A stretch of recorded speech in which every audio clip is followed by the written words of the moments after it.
Hello everyone, তোমরা সবাই কেমন আছো? আমি অনেক ভালো আছি। তো আজকে আমার ব্লগটা শুরু হয়েছে বাসে। যেহেতু আমি এসেছিলাম বাবার বাড়িতে, এখন যাচ্ছি আমি শ্বশুর বাড়িতে।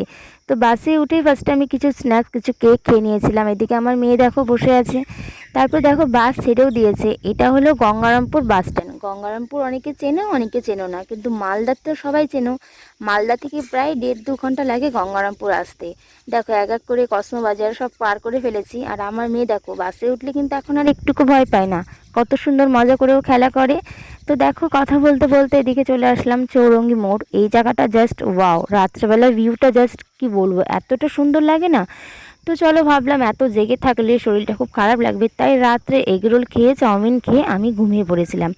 বেশ কিছুটা ঘুমানোর পরেই আমার ঘুমটা ভেঙেছিল। ঘুম ভেঙে রাস্তাটা দেখো, রাস্তাটা কি বলবো এতটা সুন্দর, তাই ভাবলাম চলো তোমাদের সাথে শেয়ার করি, তাই করলাম। তারপরে দেখো ট্রাফিক জ্যাম, এতটা জ্যামে পড়েছিলাম যে বিপরীত সাইডে যতটা জ্যাম ছিল ঠিক এই সাইডেও ততটাই জ্যাম ছিল। তো অবশেষে কৃষ্ণনগরে পৌঁছে গেছি। কৃষ্ণনগরের রিসর্টটা দেখো ঠিক কতটা সুন্দর। এই জায়গাতে প্রায় 1.5 থেকে 2 ঘন্টা আমরা ছিলাম।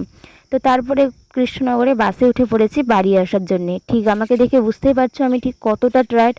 আর গোটা গোটা বাস দেখো ফাঁকা। তো চলো আমি বাড়ি যাই, তোমরা আমার চ্যানেলটাকে সাবস্ক্রাইব করে দাও। Bye bye.